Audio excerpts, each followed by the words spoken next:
name is Evan. I'm 28 years old. After my divorce, I moved to a small town named Chatham in Alabama. Apart from my parents' house, I didn't really have anywhere else to go, so I came to live in my grandfather's old house. He passed away a few years ago and left the place to us. It's about 10 minutes outside town, sitting on 10 acres surrounded by woods. It's real quiet out there. I thought I'd enjoy that. The house is old, wood floors that creak, doors that stick, the kind of place that always feels a little cold no matter how high the thermostat is. But it was free, and I didn't have a better option. The first few nights were normal. I unpacked and cleaned. I spent the evening sitting on the porch with a beer. It was peaceful. No traffic, just the wind through the trees and the occasional owl. But then the noises started. The first time I heard it was on the 7th night. I had just gotten into bed around midnight. I was almost asleep when I heard whistling outside.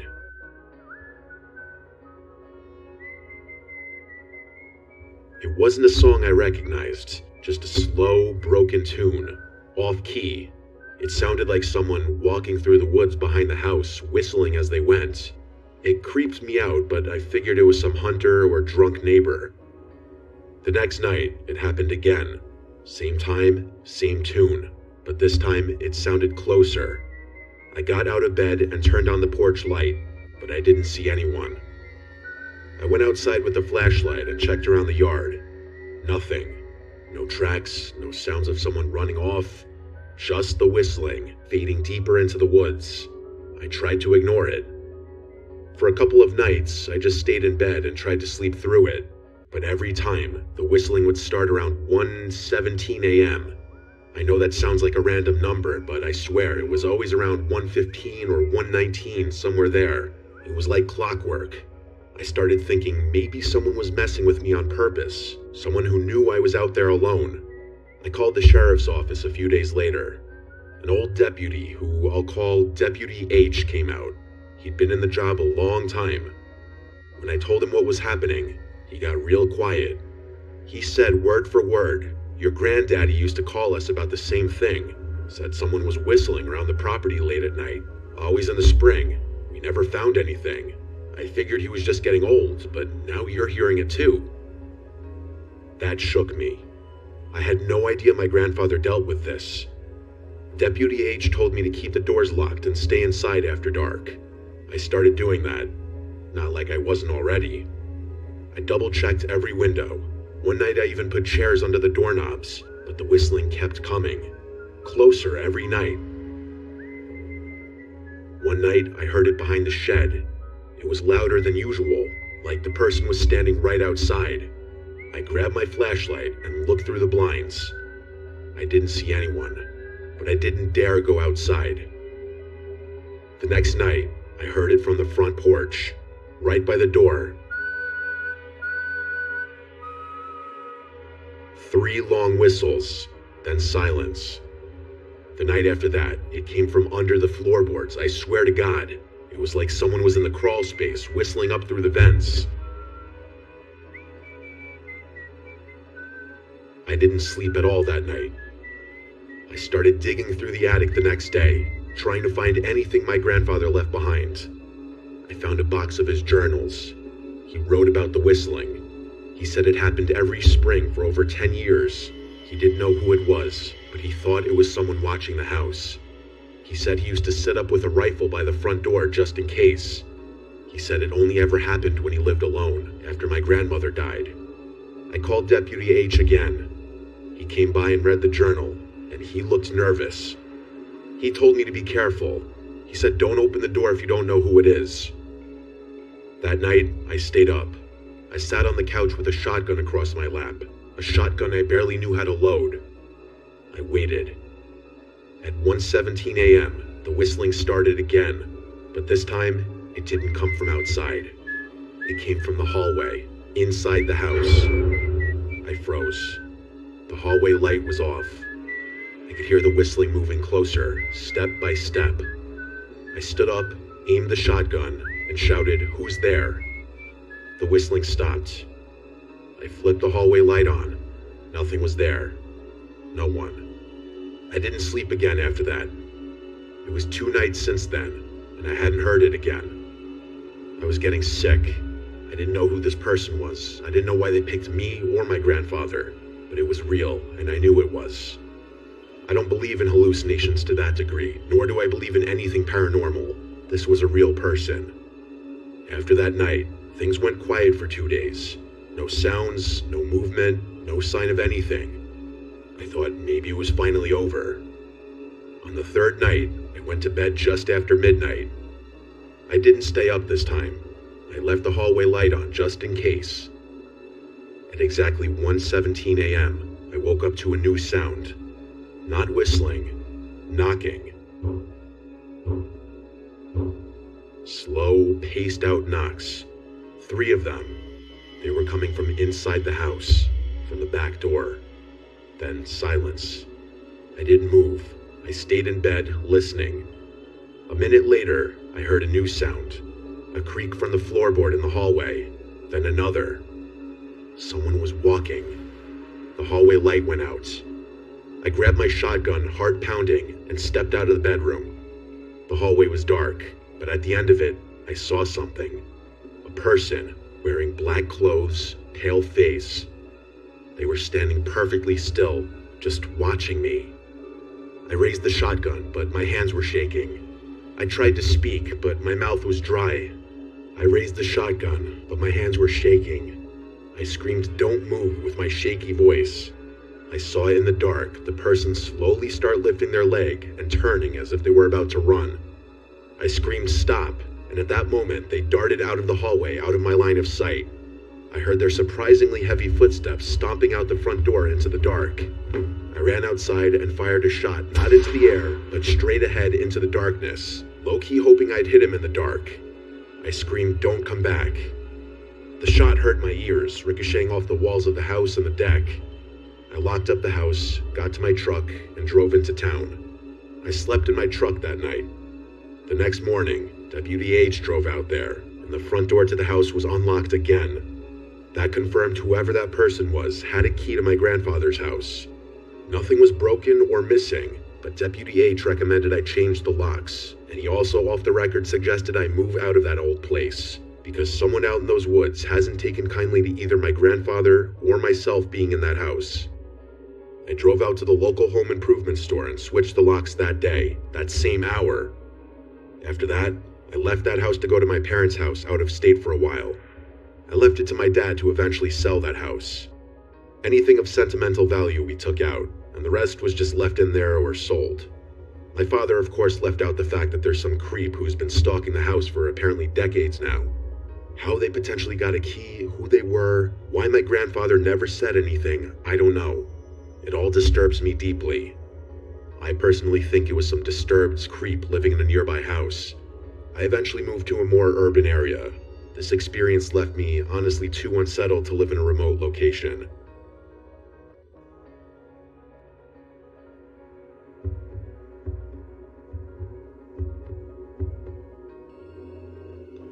I'm 16 and live in the city now, but I've spent the first 8 years of my life in the countryside. For some people, it might seem weird, as I was allowed from a very young age to walk around the small village without being supervised by my parents. The area itself wasn't very big, and the entire population was about 90 people maximum. Basically, everyone knew everyone, to the point that me and my friends remembered the car numbers and whom they belonged to. It was a hot summer day. My friend and I, who I'll call Julian, were dead thirsty for some Coca-Cola. Back then, soda was very cheap at those little supermarkets, and we really needed a couple of pennies to get the right amount of money to buy 2 cans. Luckily, an old woman called us from her house. She explained that she was going to make some mint tea for everyone since her birthday was coming up. The issue was, she ran out of mint plants, so she told us that if we'd fill 2 plastic bags with mint leaves, she would buy us as much soda as we wanted. Julian and I thought it was a great idea, since I didn't want to ask my parents for any money. Soon later that day, we started digging. The sun was literally frying our foreheads, and our clothes were soaked in sweat. We searched for mints, but despite our efforts, we barely filled half of the first plastic bag. Both of us were very mad, since we knew there was no way we would actually manage to gather enough leaves before the sun went down. Still, we kept walking and looking around, hoping that some miracle would happen and we would find a field full of plants. Suddenly, two tall guys approached us, completely out of nowhere. And when I say tall, they were probably like 5'7", yet they seemed like giants to our 7-year-old selves. And what surprised me the most was that they were both covered in black clothes, with large hoodies and tight pants. None of them looked older than 17, despite being very hard to make out their facial features. They talked to us in a very friendly, childish voice, their words carefully chosen to not raise any suspicion. "Are you kids both alone?" Julian looked at me. He seemed a little worried and made a hand gesture that signed to leave. Unfortunately, body language was never my cup of tea, so I didn't understand what he wanted us to do. I shifted my attention back to the two guys and spoke in a rather cheerful voice saying, "Yeah, we're actually looking for some mint plants," and then asked where we could find a bunch of those. We've been looking for so long and we're really tired. Now, I'm not really sure, but I have a short flashback of one of the two guys smirking when they heard what we were looking for. One of them crouched next to me and patted my head. Julian quickly came close to me, pulling me back by the arm a little when he saw the guy touching me. His expression was serious, almost a little panicked, and he asked, "Who are your parents?" You see, from where I come from, that question requested the answer to be by last name, since there were so few people, not many new generations were born. So asking who your parents were was a common way to identify the entire bloodline of the person. Julian was born in the countryside, so he knew the people much better than me. I assume he was scared because he didn't recognize the two guys, and the fact that they were talking to two small kids without anyone around and even patting my head instantly sent a red flag to him. Just as he feared, they avoided the question, looking like I was their main interest. "Actually, I've seen a big field of mints. You see that hill over there? That's where we come from. If you want, we could lead you to the field and help you fill those bags, or even more." Of course, we knew that hill. Julian and I and the other kids would play hide and seek in its forest at night, and it was such fun I can't even describe it. But still, not once have I ever seen any sort of mint field. After all, the only things that grew there were corn, grapes, and some watermelons. Again, I was a very idiotic kid, and all of those red flags meant nothing serious to me. I nodded eagerly, pulling Julian by the arm to come with me. The guys seemed satisfied and began to lead the way. We were walking further and further away from the village, and I could feel my friend's hand tremble in mine. At that point, I felt a sudden shiver down my spine, as the village was now completely nowhere to be seen. The forest was right in front of us, and I could see that there was no trace of any field of mint. I tried asking the guys where we were going, but they gave very vague answers like, "You'll see," or "Just be patient." I began to sweat as well, and slowed my steps a little. Panic was rushing through my veins, and I quickly realized something bad was going to happen, but for some reason, I couldn't stop walking. I knew for sure that if either of us tried to step back, something really, really bad would happen. Then, very discreetly, Julian came close to my ear, and I still get chills remembering this so vividly. He whispered as silently as he could, "There's something wrong with these two. Run." That was the last thing I heard when Julian began sprinting downhill like crazy, his hand not breaking contact with mine for a single second. I was running as if my life depended on it, and it probably did, actually. I could hear the two guys curse, and eventually they started chasing us from behind. I started crying loudly with fear, not stopping in my tracks. I'm sure I wasn't even breathing, and I can't understand how in the world I ran for almost 2 kilometers back into the village without a break or a breath. The woman who asked us to look for the mint saw us both, full of tears and sweat. Our faces were pale, as if all the blood left our bodies in that very moment. At some point as we got closer to the village, those guys must have stopped following us. She calmly took us inside and gave us some chocolate to feel better. She asked what had happened, and Julian was the one to tell her since my mouth was completely paralyzed. As soon as he finished, the woman gave us a worried look and scolded us for being so stupid. Well, scolded Julian, as he lied, saying I didn't want to follow them and he insisted on trusting the guys. After that incident, he wasn't allowed to come outside and play for a month, while I needed lots of time to recover from the small trauma. I never found out who those guys were, or what they wanted from us. Looking back now, much older, I can likely guess, and that doesn't sit well with me. While we were running, there was a huge chance I could have tripped and fell, since running downhill at that speed was very risky. If it wasn't for Julian, who is now my boyfriend, I don't even want to imagine what those guys would have done to us.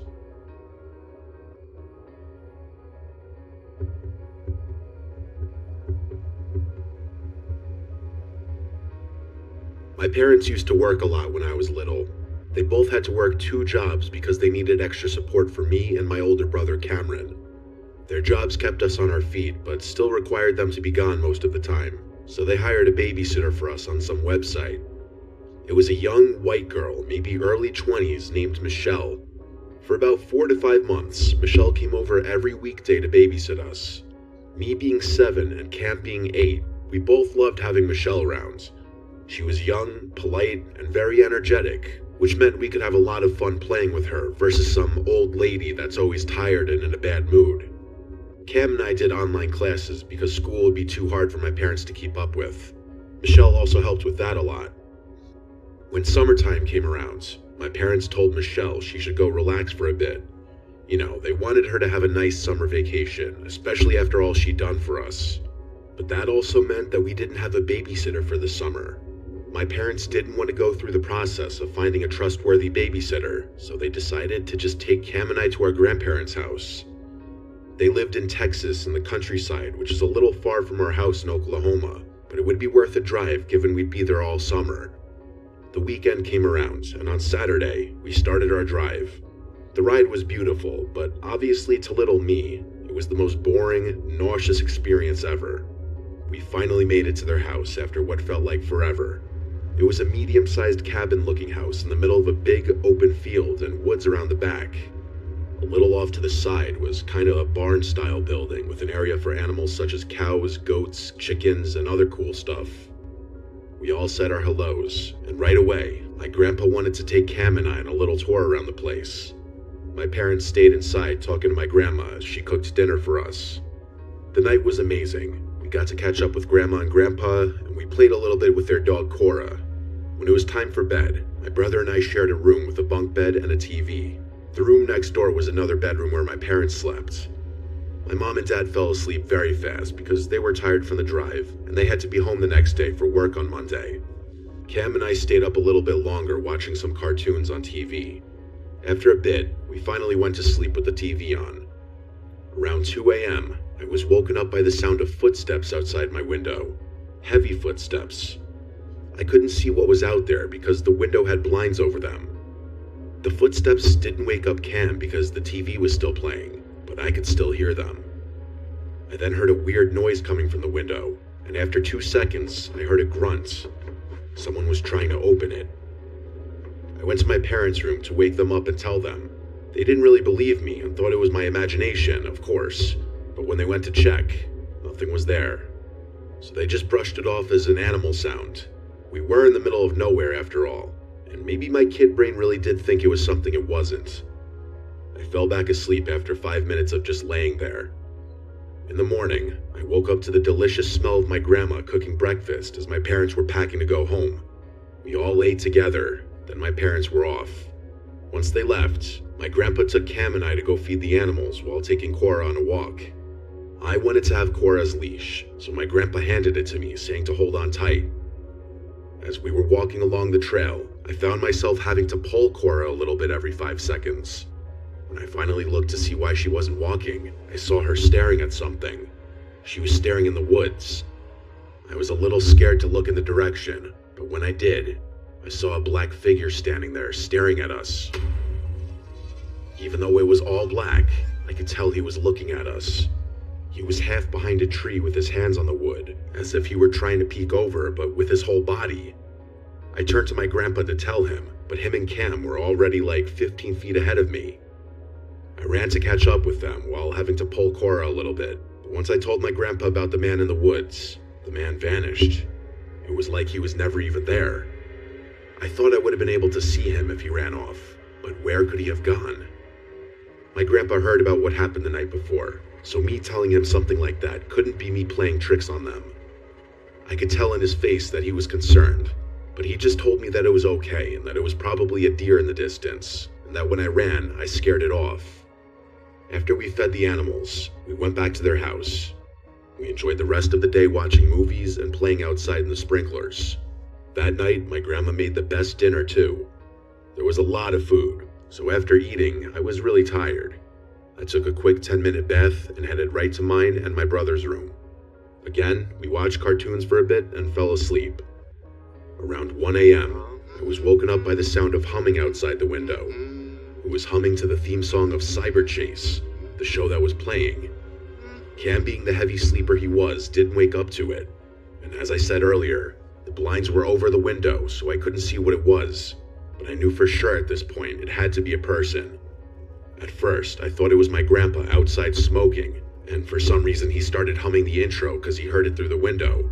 Of course, that was a dumb explanation, but me being the kid I was, I yelled out, "Grandpa?" The humming stopped. After 30 seconds of no sound, I then heard, "Hey, it's Grandpa. Come out here, kid. I want to show you something cool." I then proceeded to put on my shoes and went outside. There were no lights, but I remember how beautiful the night sky looked. I finally got to my window where I saw my grandpa standing. He reached out his hand for me to grab it. I took his hand, and he started leading me towards the barn. I tried talking to him, asking where we were going, but no answer. I started to rethink what was happening. Why would my grandpa be outside at 1 a.m. showing me something cool? Why was he wearing a sweater with the hood up? Then I looked at my grandpa's hand and really paid attention to it, only to realize it wasn't my grandpa's hand. It was the hand of someone much younger.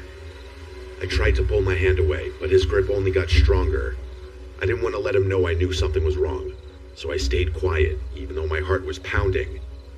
Then I looked behind him and noticed a long handle sticking out of the back of his pants.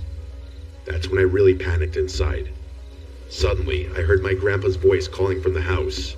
I didn't say anything back, but the man turned his head toward the sound. In that moment of distraction, I yanked my hand free and started to back away.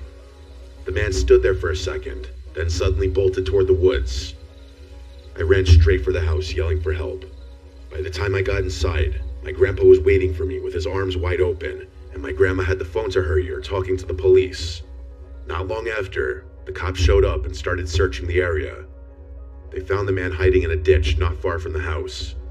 In that ditch was some stuff he'd taken from the barn, and most disturbingly of all, they said he had an axe tucked into the back of his pants.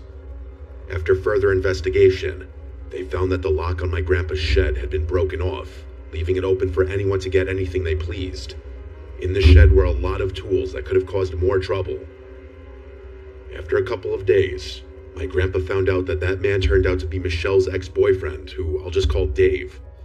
Dave admitted to have been stalking us and planned to take me that night. He figured it was easier to take a little girl, so he went after me.